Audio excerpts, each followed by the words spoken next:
निगमकल्पतरोर्गलितं फलं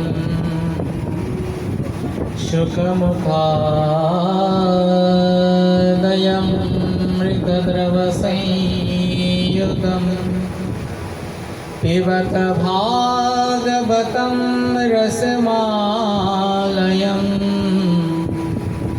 मुहुरहो रसिका भुवि भावुका।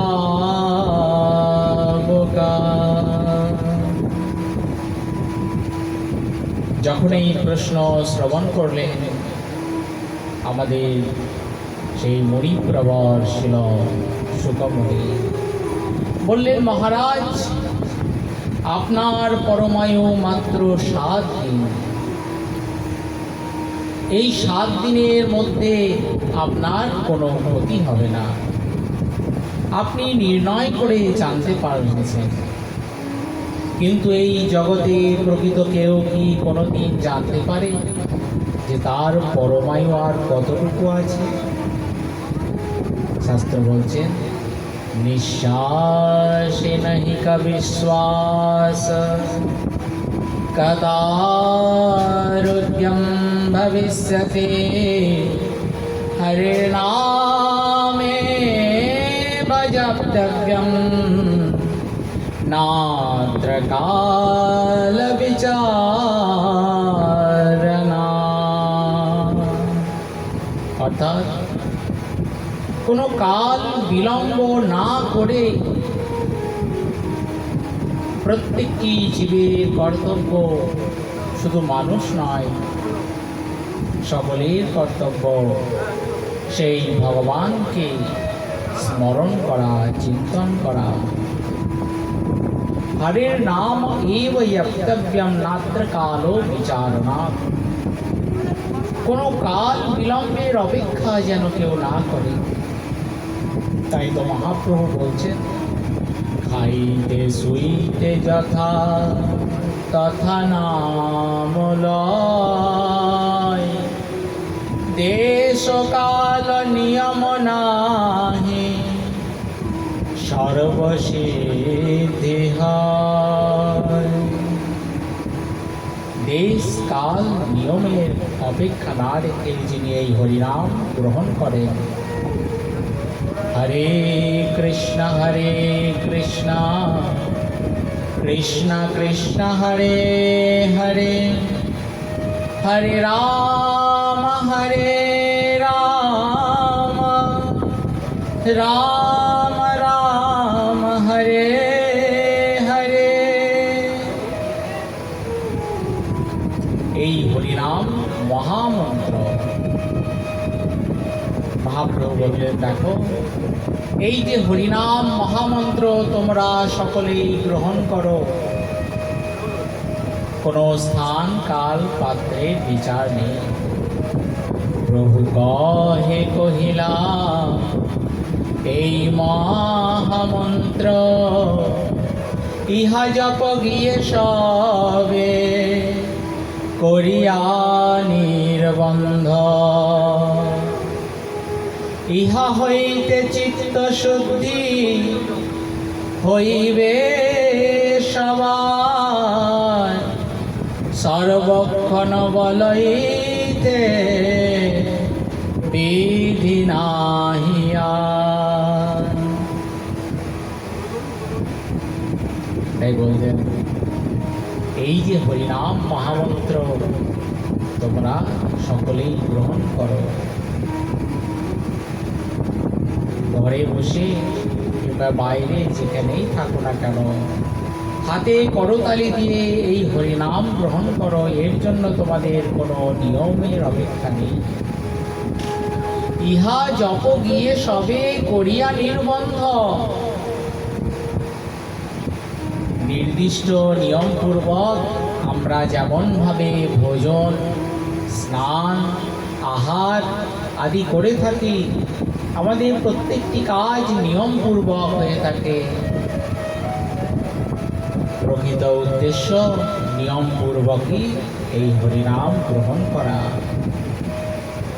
কিন্তু জীবের সামর্থ্যে যদি না আসে, তাই মহাপ্রভু বললেন, দেখো এই কলিযুগের জীব বড় অসহায়, কখন কোথায় থাকে, কি চিন্তন করে, কোনো কিছুই ঠিক করতে পারে না।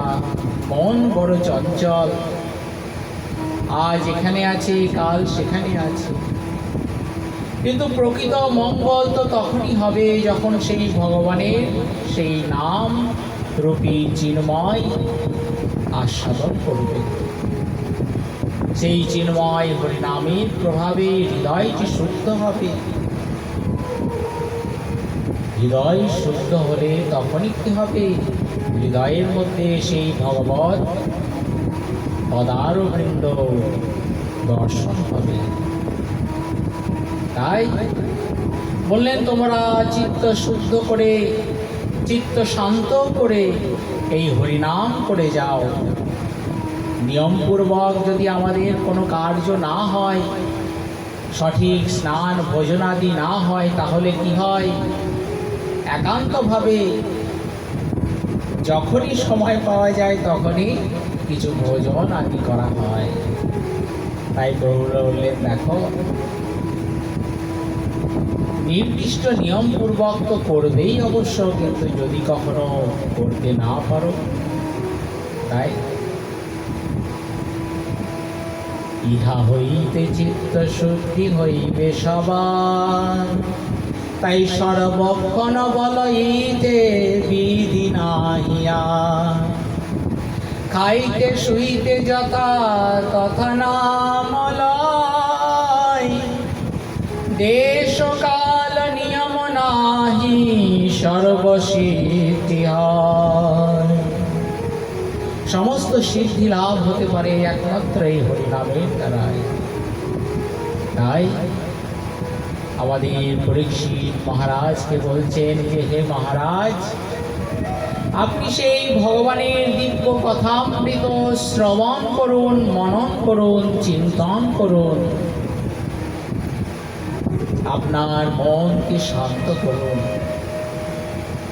এই জগতে এমন একজন মহারাজা ছিলেন, তিনি মাত্র মুহূর্তকাল সময়ে ভগবানের শ্রী চরণকে লাভ করেছেন। আপনার তো 7 দিন সময় অতিবাহিত আছে। আপনি চিন্তা করেন না, ভয় পেন না, এটা অত্যন্ত সামান্য ব্যাপার। যেমন ভাবে অত্যন্ত সুযোগ্য বৈদ্য চিকিৎসক রোগীর যত বড় ব্যাধি হোক না কেন, রোগীকে বলে যে রে, এ তো সামান্য, এই কিছু ঔষধ সেবনেই আপনি সুস্থ হয়ে যাবেন। বলেন, এই চিকিৎসকের এই সামান্য কথা শুনে তার যে মনোবল আরো 100 গুণ বৃদ্ধি পেয়ে যায়। অনেক সময় সেই রোগকে পরাভূত করে তার মনোবলই জয়ী হয়ে যায়। তাই পরীক্ষিত মহারাজকে বললেন, মহারাজ আপনার চিন্তা করেন না, সেই যে খট্টাঙ্গ মহারাজ দেবতা এবং অসুরগণের যুদ্ধে দেবতাদের পক্ষ নিয়ে যুদ্ধ করলেন। ভীষণ যুদ্ধ দীর্ঘদিন অতিবাহিত হয়ে গেল। অসুরগণ পরাজিত হয়ে যখন পালিয়ে গেলেন, তখন সমস্ত দেবতাগণ মহারাজের নিকটে এসে বললেন, মহারাজ, আজ আপনার সহায়তায় আমরা স্বর্গরাজ্যকে ফিরে পেয়েছি। আপনি কি চান বলুন, যা চাইবেন, বৈভব, ঐশ্বর্য, সম্পত্তি সবই আমরা আপনাকে দিতে প্রস্তুত আছি। মহারাজ মনে মনে চিন্তন করলেন, অনেক দিন তো আমি স্বর্গরাজ্যে আগমন করেছি, বহুদিন ধরে যুদ্ধ চলেছে, আর স্বর্গের সময় আমাদের পৃথিবীর থেকে আরো বিলম্বিত। আমাদের এই ধরিত্রী পৃথিবীতে যখন 1 বৎসর অতিক্রান্ত হয়, তখন স্বর্গরাজ্যের কেবলমাত্র 1 দিন অতিবাহিত হয়ে থাকে। তাই তার প্রথম প্রশ্ন, হে দেবগণ, আপনারা তো আমাকে অনেক কিছু দেবেন ঠিকই, কিন্তু প্রকৃতপক্ষে আপনারা আমাকে বলুন যে আমি এই ধরিত্রীতে আর কতদিন জীবিত থাকতে পারবো। তারা বললেন, মহারাজ, আপনি সঠিক কথাই বলেছেন। আপনি যে বহুদিন আগমন করেছেন, আপনার পরমায়ু প্রায় শেষ হতে চলেছে, মাত্র মুহূর্তকাল অবশিষ্ট আছে আপনার পরমায়ু। সাধারণ হিসাবে 2 দণ্ডে 1 মুহূর্ত হয়, 24 দণ্ডে 24 মিনিটে একটি দণ্ড, তাই 48 মিনিটে একটি মুহূর্ত। এই সামান্য সময়ে মহারাজ সমস্ত কিছু পরিত্যাগ করে কেবলমাত্র একটি আসনে উপবিষ্ট হয়ে সেই ভগবানের শ্রীচরণারবিন্দকে স্মরণ করতে লাগলেন। শ্রীহরি স্মরণম, শ্রীহরি স্মরণম, হরে স্মরণম, শ্রীহরি স্মরণম। শ্রীহরি স্মরণ করে চলেছে। বললেন গীতার মধ্যে, জং জং বাপি স্মরণ ভাবম ত্যজন্নন্তে কলেবরম ত্বম তমেবৈতি কৌন্তেয় সদা তদ্ভাব ভাবিতা। সদা তদ্ভাব ভাবিতা, সেই ভাবকে নিয়ে যিনি চিন্তন করতে করতে অন্তিম কালে দেহত্যাগ করেন, সেই ভাব অনুরূপ তিনি সেই বিষয়কে লাভ করে থাকেন। তাই অন্তিম সময়ে মহারাজ যে শ্রীহরির চরণ চিন্তন করলেন, সেই সামান্য স্মরণেই তিনি সেই ভগবৎ গতি, ভগবৎ শ্রী বৈকুণ্ঠ ধামকে প্রাপ্ত করলেন, যেখানে ভগবান স্বয়ং অর্জুনকে বলেছেন, হে অর্জুন, যজ গত্বা ন নিবর্তন্তে স্বধাম পরমম মম। আমার যে সেই বৈকুণ্ঠ অপ্রাকৃত ধাম আছে, যে কোনো দিন বিনাশপ্রাপ্ত হয় না, সেই ধামে একবার যিনি গমন করেন, আমার শরণাগত হয়ে, তিনি আর এই জগতে কখনো পতিত হন না, অধঃপতিত হন না। সেই আমার চরণে অবস্থিত করে তিনি তার মনোবিলাস পূর্ণ করে থাকেন। তাই তো মহারাজ, আপনি চিন্তা করেন না, এই জগতে যারা জন্মগ্রহণ করেছে তাদের একদিন এই জগৎ থেকে চলে যেতে হবে। অজরামরবৎপ্রাজ্ঞা বিদ্যামর্তং চ চিন্তয়ে গৃহীত এব কেশেষু মৃত্যুনা ধর্মমাচরে।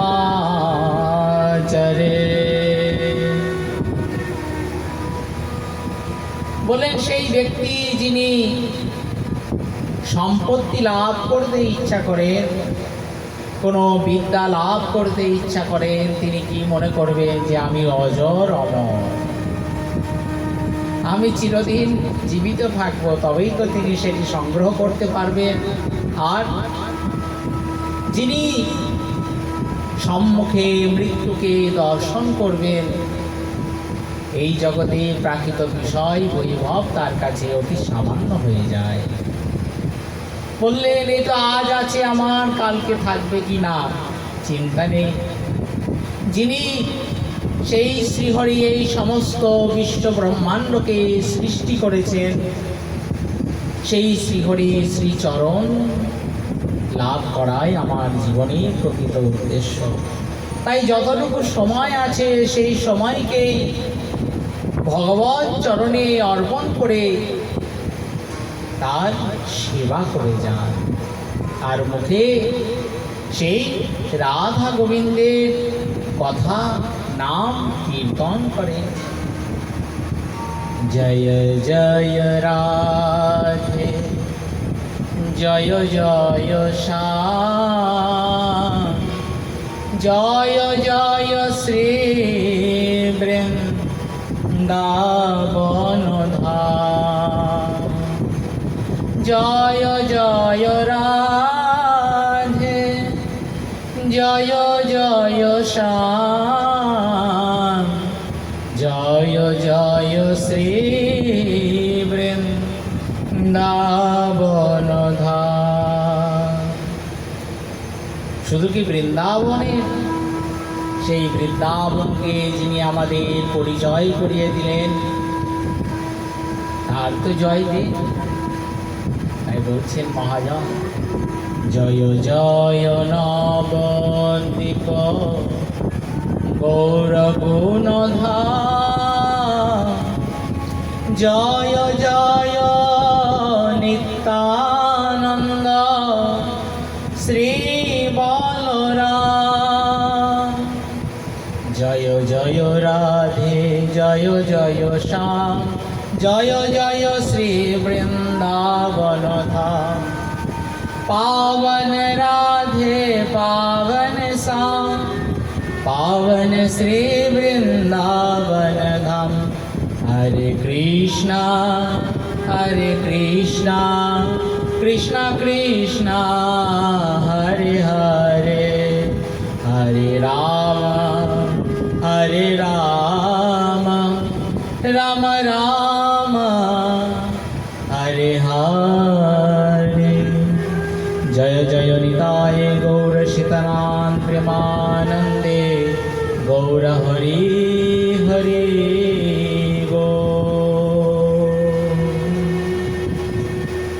তাই আমাদের সেই গঙ্গার তটে বসে আছেন শিল শুকমণি। সেই শুকমণি মহারাজ পরীক্ষিতকে উদ্দেশ্য করে সমস্ত জগৎকে তার এই অপূর্ব কথামৃত শ্রবণ করাচ্ছেন। কোন কথামৃত?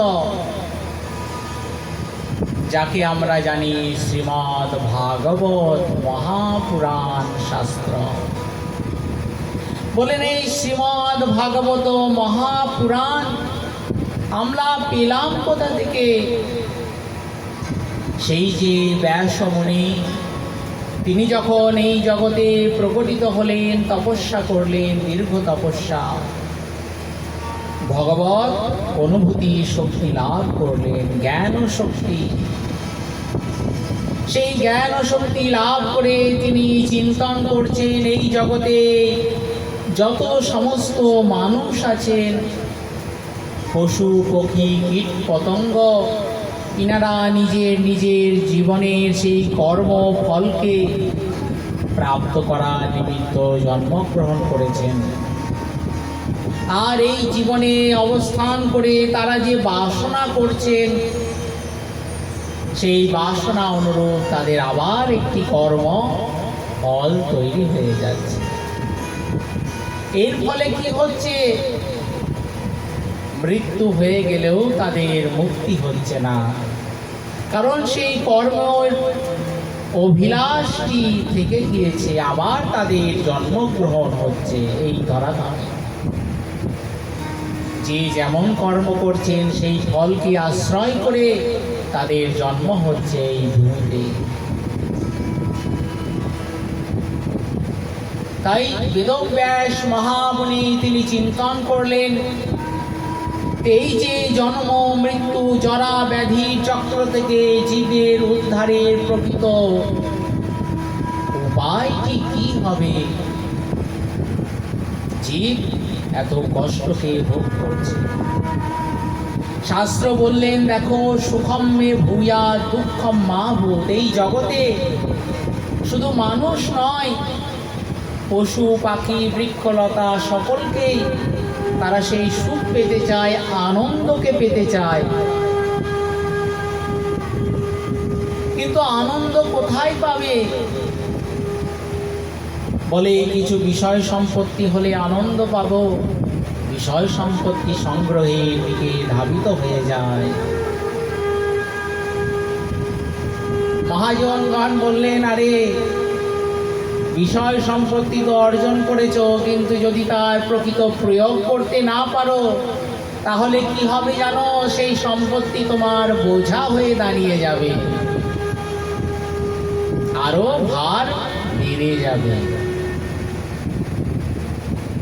আর যার যত বৈভব সম্পত্তি আছে সাধারণ জগতে নিয়ম অনুযায়ী তার অভাবও তত বেশি হয়ে যায়। বলেন, এটাও কি হতে পারে? যার যত বিষয় সম্পত্তি আছে তার অভাব নিশ্চয় কম হবে, যার বিষয় সম্পত্তি কম, কিছুই প্রায় নেই, তার তো অভাব বেশি হওয়া দরকার। কিন্তু বললেন, শাস্ত্র বললেন যে না, একটু সাধারণভাবে চিন্তা করলেই আপনারা অনুভব করতে পারবেন। বলেন, একজন সাধারণ মানুষ তার নিকটে গিয়ে জানতে চাইবেন, হে মহাশয়, এই যে আপনি এত কঠোর পরিশ্রম করছেন সেই সকাল থেকে রাত্রি পর্যন্ত, তা আপনার এই সারা দিনে কত অর্থ প্রয়োজন হয়? তিনি বলবেন যে দেখুন, আমি তো অনেক পরিশ্রম করি, এই পরিশ্রমের ফল যদি আমি সারা দিনে 2000-3000 টাকা যদি আমি প্রাপ্ত করতে পারি কর্মের মাধ্যমে, তাহলে আমার দিনটি যেন সার্থক বলে মনে হয়। বলেন, আচ্ছা, খুবই ভালো। তাকে প্রণাম জানিয়ে তিনি গমন করলেন। গেলেন একজন বিরাট বড় ধনী ব্যক্তি। বললেন, মহাশয়, আপনার তো অনেক প্রকার বিষয় সম্পত্তি আছে, তাহলে আপনার এই সারা দিনে কত অর্থ প্রয়োজন হয়?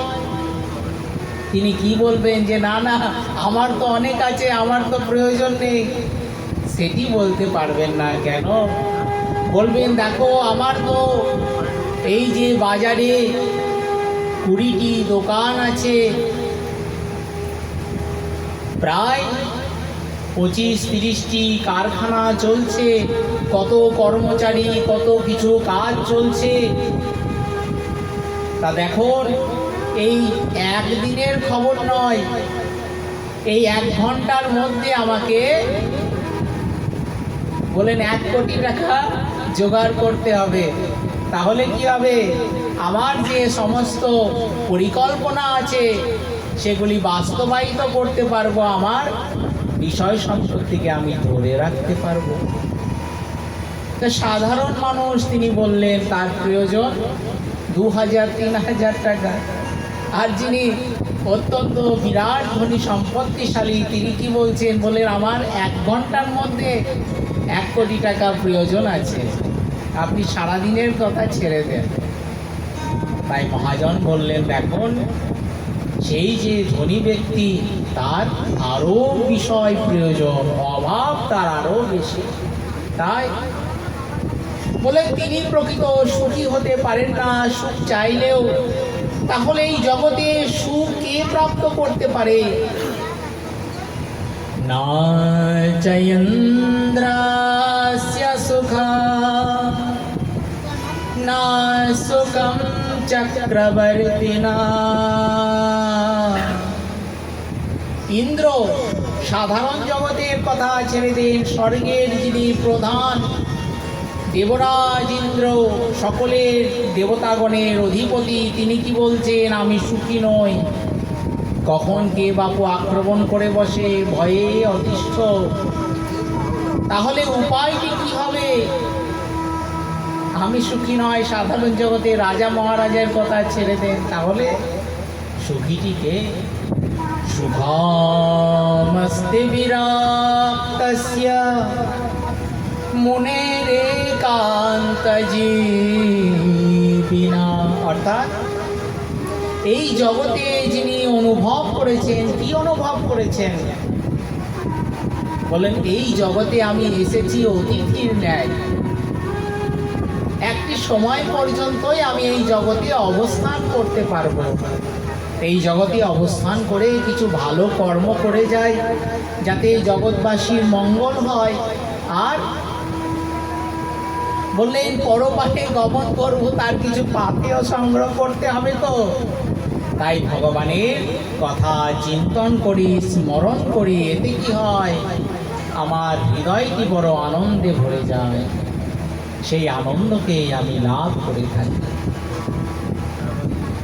তাই বেদব্যাস উনি চিন্তন করলেন যে ভগবানকে জানাতে হবে, সকলে যাতে ভগবানকে অনুভব করতে পারে। যে বেদ শাস্ত্র লিপিবদ্ধ হয় নাই, কারণ শ্রী গুরুদেবের নিকট গমন করে সেই জ্ঞানের কথা, বেদের কথা তারা শ্রবণ করতেন।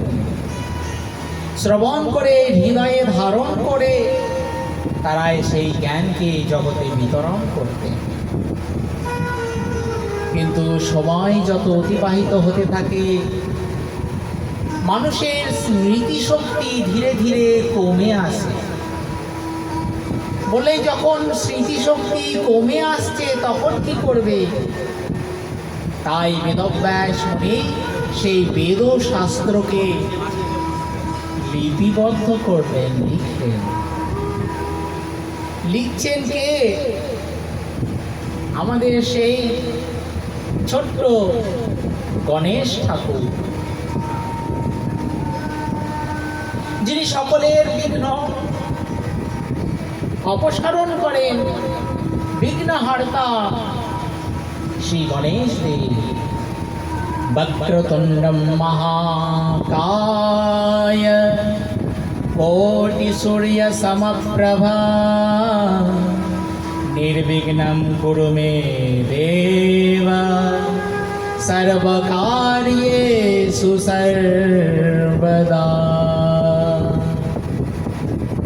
সর্বকার্যেষু সর্বদা যাকে স্মরণ করা হয়, বেদব্যাস মুনি সেই গণপতি দেবকে তিনি স্মরণ করলেন। তিনি আসলেন, চরণে প্রণাম জানালেন, বললেন হে বেদব্যাস মুনি, আপনি ভগবান নারায়ণের কৃপা লাভ করেছেন, হৃদয়ে আপনার সেই নারায়ণের শক্তি বিরাজিত আছে। তাহলে আপনি সেই নারায়ণের অবতার স্বরূপ, সত্যাবেশ অবতার ভগবান নারায়ণ।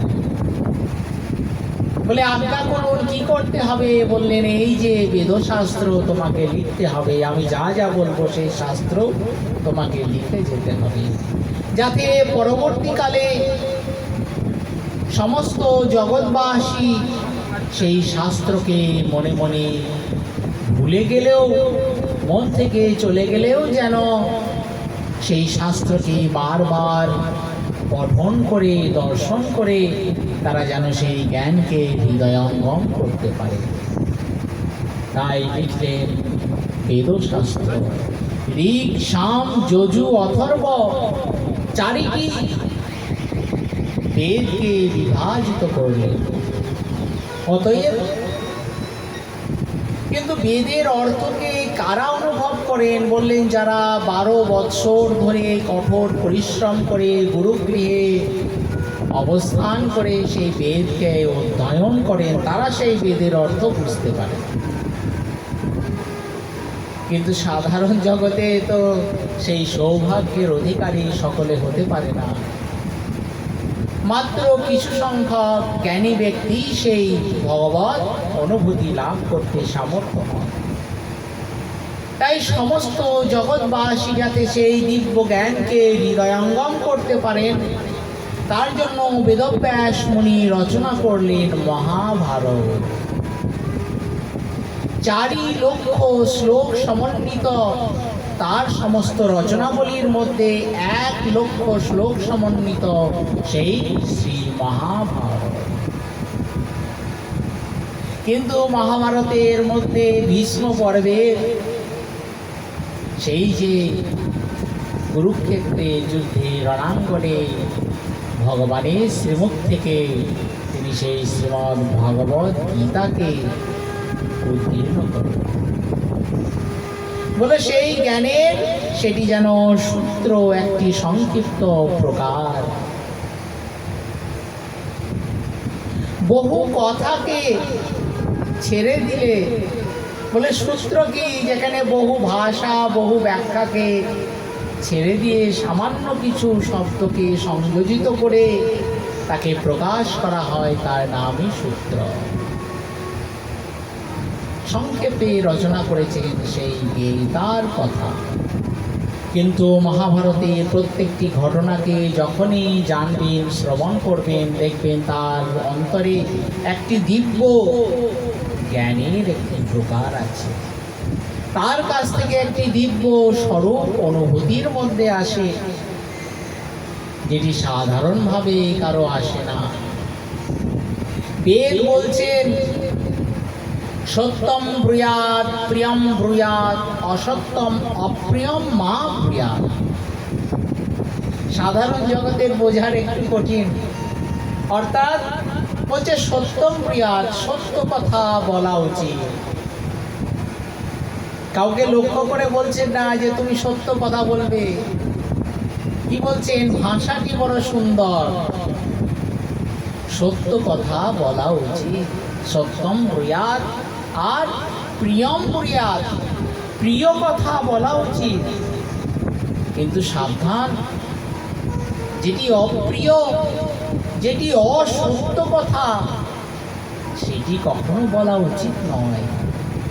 অসত্যম অপ্রিয়ম মা ব্রূয়াৎ।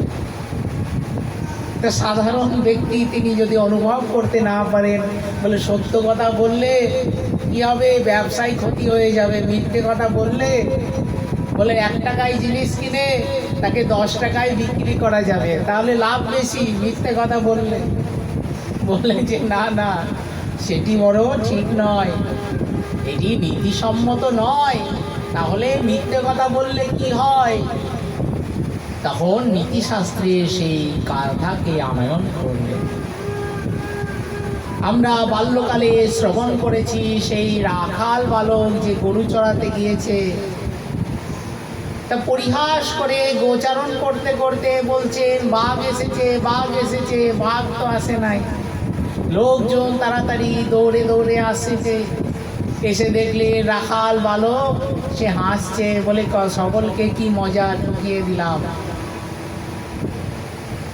বলে বাল্যক রাখাল, তার কোনো বুদ্ধি শুদ্ধি নেই, এই হাসি ঠাট্টা করছে, ওর কাজ কাম নেই, শুধু গরু চড়ায়, চলো চলো। দ্বিতীয় দিন আবার সেই একই কাজ করলেন। বাঘ এসেছে, বাঘ এসেছে, ভয়ঙ্কর চিৎকার। সকলে মনে করেছেন এবার নিশ্চয় সত্যিই বাঘ এসেছে। যার যার কাজ ছেড়ে দিয়ে তাড়াতাড়ি লাঠি সোটা নিয়ে তেড়ে এসেছে, বলে বাঘ কোথায় কোথায়। আবার হাসছে, বলে বাঘ আসে নাই। কিন্তু একদিন সত্যিই বাঘ এসেছে। সেদিন যতই চিৎকার করে বললেন রে রাখাল বালক, সে তো পরিহাস করছে, কেউ আসলো না। অর্থাৎ এর দ্বারা জানা গেল যে তার যে বিশ্বাসযোগ্যতা, সেই বিশ্বাসযোগ্যতাকে তিনি হারিয়ে ফেলেন। তার উপর কেউ আর ভরসা করে না, যিনি মিথ্যে কথাকে আশ্রয় করে থাকেন। বেদ তো বলেছেন সংক্ষেপ আকারে, কিন্তু মহাভারতের মধ্যে সেই বেদের বিভিন্ন জ্ঞানের কথাকে বিস্তারিতভাবে ব্যাখ্যা করে গল্প গাথার মাধ্যমে, গল্প গাথা বললে সেটি মিথ্যে নয়, সত্য স্বাভাবিক, সত্যম শব্দকে গ্রহণ করেছেন। যে কথাকে হৃদয়ঙ্গম করা যায়, বেদ্যম বাস্তবম অত্র বস্তু শিবদম, যাকে জানাচ্ছেন বেদ্যম, যাকে জানছেন কি বাস্তবম অত্র, এটি বাস্তব কথা, কোনো গল্প মিথ্যা কথা নয়। সেই ঘটনাবলী সত্য কথা যেটি হয়েছে, জগৎকে শিক্ষা দেওয়ার নিমিত্ত সেই কথাকে বিতরণ করেছে। বলে তোমরা এই কথাকে শ্রবণ করো এবং মনে মনে চিন্তন করো, এর থেকে তোমরা কি শিক্ষা লাভ করবে। সেই দিব্য জ্ঞানের কথাকে মহাভারতে প্রকাশ করলেন। তবুও দেখলেন যে সমস্ত কথা সম্পূর্ণরূপে প্রকাশ করা যায় নাই, কিছু কিছু কথা বাদ থেকে গিয়েছে। তা সেই বেদের অর্থকে পূরণ করার জন্য তিনি রচনা করলেন পুরাণ। বেদ অর্থানাম পুরাণায়াম ইতি পুরাণাম। একে একে পুরাণ রচনা করলেন। অগ্নি পুরাণ, বায়ু পুরাণ, কুর্ম পুরাণ আদি, পদ্ম পুরাণ। বলেন 17টি পুরাণ রচনা করেছেন। এত কিছু রচনা করার পরেও তার মনের মধ্যে যেন কিছু সংশয় আছে। বলেন এত জ্ঞানের কথা বললাম, কিন্তু মনটি যেন আমার উদ্বিগ্ন হয়ে যাচ্ছে। এখন উপায় কি? গুরুদেবের স্মরণ করলেন। স্বয়ং নারদ মুনি তিনি আগমন করলেন। বললেন, হে বেদব্যাস, যত কিছু রচনা করেছো এগুলি কি জানো? তুমি রচনা করেছো এই জগতে বৈভব, সুখ, সম্পদ কি করে লাভ করবে জীব। কিন্তু এই জগৎ থেকে যখন সে চলে যাবে, তার প্রকৃত যে মঙ্গল, সেই ভগবৎ চরণারবিন্দ লাভের উপায়টি তুমি আর বলো নাই। কি করে স্বর্গে যাবে, সুখ পাবে, কত আনন্দ জগতে অবস্থান করবে তার উপায় বলেছ, কিন্তু যে উপায়ে ভগবানকে লাভ করা যায়, আর যাকে লাভ করলে কোনোদিন তার চ্যুত হয় না, যার নাম অচ্যুত ভগবান শ্রীনাথ নারায়ণ। বলে সেই ভগবানের কথাকে তুমি প্রকাশ করো নাই, তাকে কিভাবে পাওয়া যায়? বলে তাই তো, আপনি তো ঠিকই বলেছেন। সেই ভগবানের দিব্য কথামৃতকে প্রকাশ করলেন কিসে? যার নাম দিলেন মহাপুরাণ, শ্রীমদ্ ভাগবত মহাপুরাণ। কিন্তু যোগ্য ব্যক্তি চাই সেই শাস্ত্রকে হৃদয়ঙ্গম করার জন্য। সাধারণ জগতের বেদ, অর্থ, ভাগবত সব খোলা আছে, কোনো কিছু কাউকে নিষেধ করেন নাই তুমি এই শাস্ত্রকে পড়তে পারবে না, পড়বে, কিন্তু চিত্তে অনুভব কে করতে পারবে? বলে সেই করতে পারবে যিনি এই শাস্ত্র কে অনুভব করবেন, তিনি হবেন নির্মৎসর সাধু। বলে আমাদের হৃদয়ে মধ্যে 6টি শত্রু আছে। আমরা মনে করি আমাদের শত্রু বাইরে আছে, বন্ধু বাইরে আছে। শাস্ত্র বললেন বন্ধু এবং শত্রু আমাদের অন্তরে, আমাদের মনের মধ্যে আছে। বলেন কে তারা? কাম, ক্রোধ, লোভ, মোহ, মদ, মাৎসর্য আদি। বলে যে কামনার বশবর্তী হয়ে জীব এমন কোনো কর্ম নেই যে করে না। কোনো বস্তুকে লাভ করতে হবে, কামনা বড় উদ্রেক হয়েছে, ভালো মন্দ কিছুই বিচার করে না। গীতায় যেখানে বললেন ধ্যায়তে বিষয়ান পুংসা সঙ্গাস্তে সুপজায়তে সংয়তে কাম কাম ক্রোধাভিজায়তে। কামনা হয়েছে, পেলেন না, তাহলে কি হলো? হৃদয়ে বড় ক্রোধ হয়েছে, রাগ হয়ে গেছে। আর রাগী ব্যক্তি কি না করে? কিছুই তার স্মৃতি থাকে। ক্রোধাভিজায়, ক্রোধাদ ভবতি সম্মোহ, সম্মোহ স্মৃতি বিভ্রমা, স্মৃতি বিভ্রংসাদ বুদ্ধিনাশ, আর বুদ্ধিনাশাৎ প্রণাশ্যতে। বলেন হাতে ছিল অমৃত, অমৃতকে ছেড়ে দিয়ে বিষ গ্রহণ করেছে। অর্থাৎ কি বলছেন? বলে যে ভগবত বিষয়কে গ্রহণ করলে কোনোদিন তার আর চ্যুত হয় না, কিন্তু সেই ভগবত বিষয়কে ত্যাগ করে প্রাকৃত যে বিষয়, যেটি আজ আছে কাল নেই তাকেই সংগ্রহ করেছে। এর ফলে হৃদয়ের মধ্যে সেই চঞ্চলতা হয়েছে। বললেন কেন? বলেন এখন আছি, কালকে থাকবো কি না থাকবো বড় ভয়, হৃদয়কে বড় চঞ্চল করে দেয়। তাই বেদব্যাস মুনি চিন্তন করছেন, এই যে শ্রীমদ্ ভাগবতম শাস্ত্র, একে আমি কাকে দিয়ে যাব? এই যোগ্য ব্যক্তি কে আছেন এই জগতে? ভগবানের শরণাপন্ন হলেন, বললেন প্রভু, এই জগতে সকলের হৃদয়ে এই যে স্বরূপী বাস করছে, এর থেকে তো মুক্তি লাভ নেই। একে অতিক্রম করতে পারে এমন কারো সামর্থ্য নেই। কিন্তু আমাদের মহাপ্রভুর বড় প্রিয় ভক্ত নরোত্তম ঠাকুর মহাশয়, তিনি বললেন যে দেখো, ওই কাম ক্রোধকে জয় করবে পারবে না, তাহলে কি করবে? বলে শত্রুর সঙ্গে কি করা হয়? বলে সমঝোতা করে নেওয়া হয়, বলে বনিবনাল করে নাও। অর্থাৎ বলেন দেখো, যে যে শত্রুগুলিকে তুমি শত্রু মনে করছো, সেগুলি প্রকৃতপক্ষে তোমার মিত্র। সেই মিত্রগুলি কি চায় জানো? তারা কোনো না কিছু কর্ম করতে চায়। তাহলে তাদের যোগ্য অনুযায়ী তাদেরকে সেই কর্মগুলি অর্পণ করো। তাহলে কি করবে? তিনি বললেন, কাম কৃষ্ণ কর্মার্পণে। বড় বড় কাজ করতে ইচ্ছা হয়, করো না কেন, ক্ষতি নেই।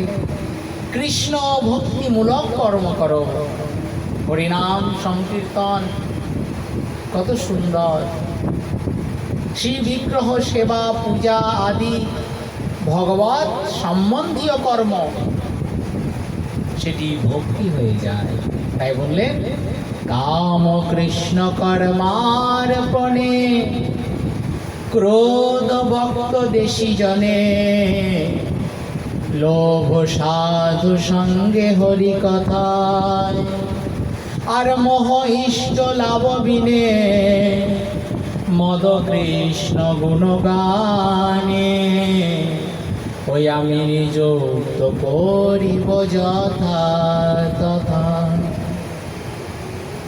কাম ক্রোধ লোভ মোহ মদ একটি বাদ দিয়ে দিয়েছেন, বলেন মাৎসর্য বলেন নাই। ভাগবত যেখানে বললেন নির্মদ শরণম সতাম, বলে সেই যে প্রকৃত হৃদয়ের মানবের যে প্রকৃত কর্তব্য, সেই ধর্ম কি? তার প্রকৃত কর্তব্য ধর্ম প্রহিত কৈতবত্র পরম নির্মদ শরণম সতাম, বেদ্যম বাস্তবমত্র বস্তু শিবদাম তাপত্রয়োন্মূলনম। শ্রীমদ্ ভাগবতে মহামুনি কৃতে কিংবা পরৈরীশ্বরা সদ্যা হৃদ্যা বরুদ্ধতে অত্র কৃতিভি শুশ্রূষুভি তৎসনা। বলে সেই ধর্মকে জেনে যাবেন এত সহজ নয়, তাকে জানার বড় কঠিন। তাই বললেন ধর্ম প্রহিত কৈতবত্র পরম, সেটি সাধারণ ধর্ম নয়, তাকে বলা হলেন পরম ধর্ম, যেটি তার প্রকৃত কল্যাণ করতে পারে। বলে পিতার ধর্ম আছে, পিতার কর্তব্যটি পিতার ধর্ম। পুত্রের ধর্ম আছে, পুত্রের প্রকৃত কর্তব্যটি ধর্ম। স্ত্রীর কর্তব্য ধর্ম, রাজার কর্তব্য, প্রজার কর্তব্য, এগুলিকে ধর্ম বলা হয়। তার প্রকৃত মঙ্গল কি করে হবে? ন্যায় নীতি, এগুলি ধর্মেরই একটি পর্যায়। তাই সেই যে প্রকৃত মঙ্গলকারী যে ধর্ম, তাকে আচরণ করতে গেলে কি করতে হবে? বললেন প্রহিত কৈতব অত্র পরম। কৈতব অর্থাৎ কপটতা শূন্য হয়ে সেই ধর্মকে ধারণ করা যাবে। আর কপটতা কি? কৈতব কহিয়ে কিসে আত্মবঞ্চনা। কৈতব কপটতা কি বলেন, কাকে বলছেন? অজ্ঞান তমেরও নাম কহিয়ে কৈতব, অজ্ঞান অন্ধকার, তার নাম কপটতা বা কৈতব। তাই আরো সরল করে বলছেন, কৈতব কহিয়ে কিসে আত্মবঞ্চনা। বলে কৈতব কাকে বললেন? কপটতা। লোককে ঠকালে কপট বলে না, বলে যিনি নিজেকে ঠকিয়ে দেন তিনিই কপট। বলে ছিল তো অমৃত, কিন্তু অমৃতকে গ্রহণ করলেন না, এর থেকে মূর্খতা আর কিছু আছে? ভগবত বিষয়কে ত্যাগ করে দিয়ে প্রাকৃত বিষয় নিয়ে সময় অতিবাহিত হয়ে গেল। সূর্য এখন অস্তাচলে, জীবনের শেষ অন্তিম লগ্নে এসে উপনীত হয়ে গেছে, কিছুই হলো না। তাই বলছেন সময় থাকতেই আগেই সাবধান হয়ে যাও। কৈতব কহিয়ে কিসে আত্মবঞ্চনা, কৃষ্ণ কৃষ্ণ ভক্তি বিনা অন্য কামনা।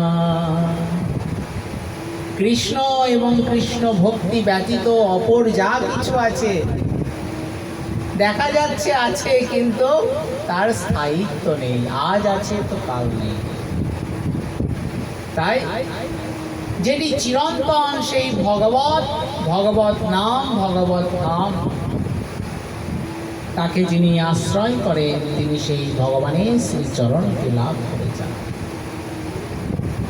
ভগবান আশীর্বাদ করলেন, তুমি চিন্তা করো না, সেই সুযোগ্য ব্যক্তিকে প্রেরণ করো। বলে এমন কি কেউ হয়েছে যিনি এই জগতে ভগবানকে লাভ করেছেন? বললেন অনেক দৃষ্টান্ত। ধ্রুব মহারাজ ভগবানকে লাভ করলেন মাত্র 5 বৎসর বয়সে, মাত্র 5 মাস তপস্যা করে ভগবানকে লাভ করলেন। ভগবান তার জন্য দিব্য লোক নির্মাণ করে দিয়েছে, নাম রেখেছেন ধ্রুবলোক, অর্থাৎ সত্য লোকের উপরে। ভগবানের নির্দেশে সেই বৃন্দাবনের শুকপক্ষী আগমন করলেন। আসছেন ধরাধামে, কৈলাসের ওপর দিয়ে আসছেন। কৈলাসের নিকটে একটি বিরাট পাহাড়ের গুহা, সেই গুহার মধ্যে ধ্যানমগ্ন অবস্থায় মহাদেব এবং নিকটে পার্বতী দেবী, তিনি তার শ্রীমুখ থেকে দিব্য সেই ভগবানের কথামৃত শ্রবণ করছেন, দিব্য জ্ঞানের কথা শ্রবণ করছেন। শুকমুনি আর স্থির থাকতে পারলেন না। সেই পক্ষী রূপ ধারণ করে তিনি সেখানে প্রবেশ করেছেন। একটি পাহাড়ের সেই কোটরার মধ্যে বসে বসে সেই অমৃতময় বাণীকে শ্রবণ করছেন। বললেন যে কথাকে শ্রবণ করলে তার মৃত্যু ভয় দূরে চলে যায়, তিনি অমরত্বকে লাভ করে যান। সেই কথা যেখানে বসে স্বয়ং মহাদেব কীর্তন করেছিলেন, সেই পাহাড়ের গুহাটি আমরা কি নামে জানি? তার নামও অমর গুহা, বা যেখানে অমরনাথ মহাদেব অবস্থান করছেন। অমরনাথ সেই পর্বতের গুহা। অনেক ভক্তবৃন্দ দেখবেন এই যখন আর কিছুদিন পরে তারা গমন করবেন, কোথায় যাচ্ছে? বলে অমরনাথে যাচ্ছি। সেই পাহাড়ের উপরে শীত বরফের দ্বারা তৈরি হয়, আবার বলে চলে যায়।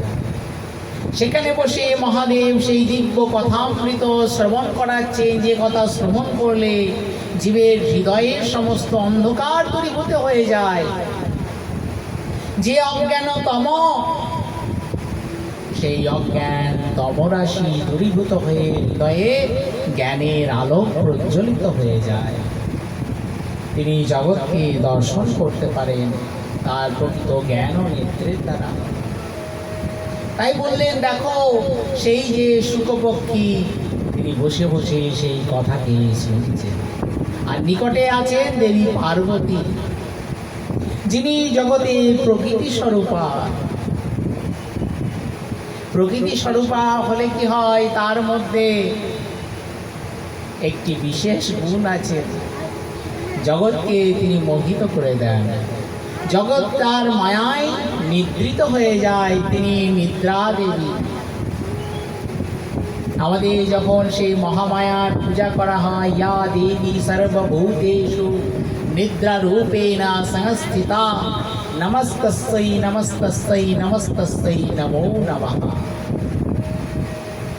সেই অমৃতময় মধুরময় কথাকে শ্রবণ করতে করতে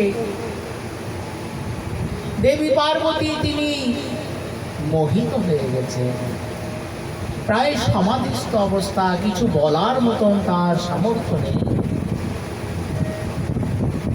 যখন ছোট্ট শুকপক্ষী দেখলেন, শুকমুনি তিনি পক্ষী রূপে আছেন, শুকপক্ষী রূপে তিনি দেখলেন যে দেবী পার্বতী সেই অমৃতময় ভগবৎ সেই জ্ঞানময় কথামৃতে শ্রবণ করে তিনি ইহজগতের আবেশ ভুলে গিয়েছেন। মহাদেব মাঝে মাঝে প্রশ্ন করছেন, তিনি চোখ বন্ধ করেই আছেন। বললেন, পার্বতী বুঝতে পারলে তো? পার্বতী দেবী বলছেন, হ্যাঁ হ্যাঁ, বুঝতে পারলাম। এখন এমনই ভাবে বিভোর হয়ে গেছেন, আনন্দে অতিবাহিত হয়ে ঐশ্বর্যে তিনি প্রায় মূর্ছাগত, কিছু বলার ক্ষমতা নেই। এখন যদি পার্বতী দেবী কিছু না বলেন, তাহলে মহাদেব চোখ খুলে দেখবেন দেবী পার্বতী তো তন্ময় হয়ে গেছেন, প্রায় সমাধিস্থ অবস্থা। তাহলে তো তিনি আর কোনো কথা বলবেন না, তাহলে এই কথা তো সম্পূর্ণ হবে না, কথা তো অর্ধ হয়ে থেকে যাবে, অসম্পূর্ণ থেকে যাবে। তাই পার্বতী দেবী যেমনভাবে কথা বলছিলেন, হ্যাঁ হ্যাঁ ওই তিনিও শুকপক্ষী সেইভাবেই মহাদেবের প্রশ্নের সম্মতি জ্ঞাপন করতে থাকবেন। হ্যাঁ হ্যাঁ, ঠিকই বলেছেন। যেমনভাবে ছোট্ট বালক বালিকাদের গল্প শোনানো হয়, বলেন ওই দেশে এক রাজা ছিল, বলেন হ্যাঁ, ওই হ্যাঁ না বললে জানবে ঘুমিয়ে গেছে। তো সেই রকম দেবী পার্বতী প্রায় মূর্ছিত। মহাদেব যতবার প্রশ্ন করছেন, ওই সম্মতি জ্ঞাপন করে চলেছেন। কথা বিশ্রাম দিলেন, চক্ষু উন্মিলন করেছেন, বললেন, আরে দেবী পার্বতী বুঝতে পারলে? চোখ খুলে দেখছেন কখন মূর্ছিত প্রায় হয়ে গেছে, আনন্দে তন্ময় হয়ে সমাধিস্থ। বললেন, আরে এই অবস্থা তো দেখছি অনেকক্ষণ থেকে হয়ে আছে, তাহলে এই ঘরে এই গুহার মধ্যে কে কেউ আছে, এসেছে, যে এই ভাগবতের অমৃতময় কথাকে শ্রবণ করেছে? আর এই অমর কথা শ্রবণ করলে তো সে কোনোদিন মরবে না। আর যদি এই অমর কথা জগতে প্রচার হয়ে যায়, তাহলে এই জগৎ আর মৃত্যু থাকবে না, মৃত্যু ভয় তো চলেই যাবে, সকলে অমর হয়ে যাবে। তাহলে কি করতে হবে? তাহলে তাড়াতাড়ি তাকে ধরতে হবে, কবজা করতে হবে। কোথায় কোথায় কে আছে কে আছে চারিদিকে খুঁজছেন, খুঁজতে খুঁজতে দেখলেন ওই পাহাড়ের একটি কোটরার মধ্যে এক শুকপক্ষী অবস্থান করছে। মহাদেব একে উগ্রমূর্তি, তারপর ত্রিশূল নিয়ে যেই এগিয়েছে, শুকপক্ষী দেখছেন এখন আর রক্ষা নেই, পালাও। পালিয়ে আসলেন সেই বেদব্যাসের আশ্রমে। তিনি সূক্ষ্ম শরীর ধারণ করে বেদব্যাসের পত্নী বিদিকা দেবীর অন্তরে প্রবিষ্ট হয়ে গেলেন। হন্তদন্ত হয়ে মহাদেব আসছেন বেদব্যাসের আশ্রম, সেই বদরিকাশ্রম, যাকে বলা হয় বদ্রীনাথ। নারায়ণের বিরাট স্বরূপ আছেন, সেই বদ্রীনাথে তিনি অবস্থান করছেন। বেদ আদি শাস্ত্র প্রণয়ন করেছেন, স্তরে স্তরে স্তরে স্তরে সাজানো আছে। এখনো যারা সেই আশ্রমে গেলে দেখতে পারবেন, বলে সেই যে শাস্ত্র লিখেছিলেন গণেশ, যেন দেখলে মনে হয় সেই পাহাড়ের পাথরের এক একটি স্তর যেন স্তর স্তর স্তর স্তর হয়ে আছে। কেউ যেন লিখে লিখে শাস্ত্রকে একের ওপর একের ওপর একের ওপর রেখে দিয়েছে। বড় আশ্চর্যান্বিত, সেই ধরনের পাথর অন্য জায়গায় পাবেন না, শুধু সেখানেই একটি স্থানেই আছে। অপূর্ব সুন্দর লাগে।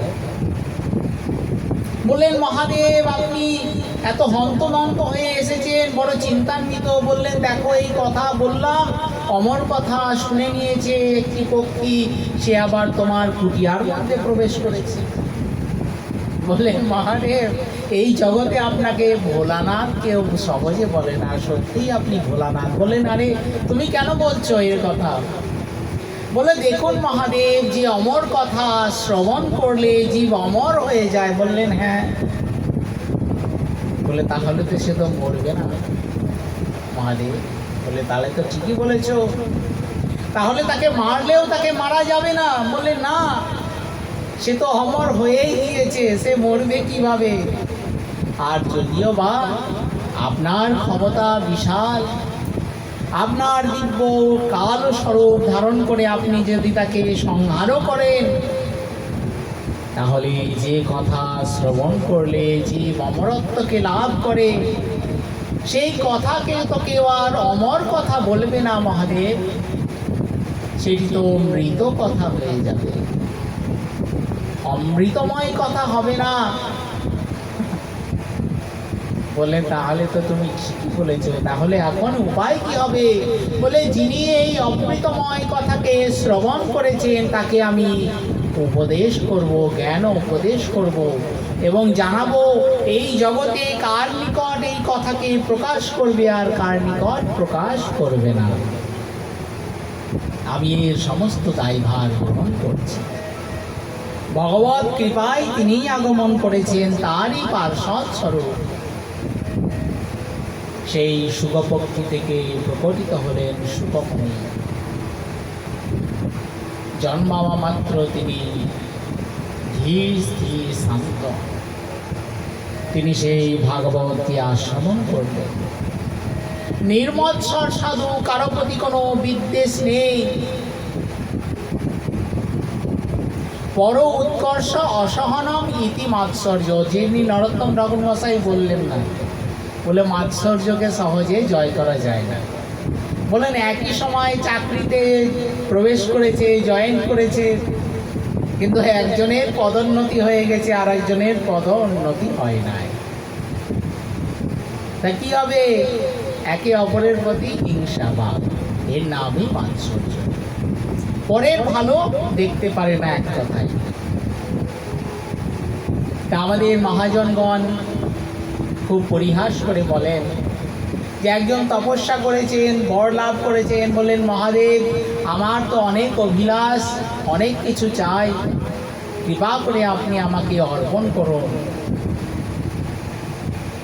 তিনি তার মনোভাব বুঝে গেলেন যে পাশের বাড়ির যে বন্ধু আছে তার প্রতি ঈর্ষান্বিত হয়ে তিনি আমার তপস্যা করেছেন। বললেন দেখো বাবু, তোমার এই রাগ ক্রোধকে ত্যাগ করে শান্তভাবে অবস্থান করো, তাহলে যা চাইবে তাই পাবে। বললেন না মহাদেব, এই পাশের বাড়ির যে লোক আছে, আমরা একসঙ্গেই জায়গা কিনেছি বন্ধু, কিন্তু এখন তার বাড়ি চারতলা আর আমার সেই কুড়ে ঘরই থেকে গিয়েছে। বললেন দেখো, তুমি চিন্তা করো না, আমি আশীর্বাদ দিচ্ছি, তুমি যা চাইবে তাই পাবে, কিন্তু একটি শর্ত আছে, তুমি যেটি পাবে তার ডবল পেয়ে যাবে, দ্বিগুণ পেয়ে যাবে তোমার এই পাশের বাড়ির বন্ধুটি। এখন যা চাই তার থেকে দ্বিগুণ পেয়ে যায় পাশের বাড়ির। হাই হাই কি ভাবে, বলে দুঃখ যা ছিল তার থেকে আরো বেড়ে চলেছে।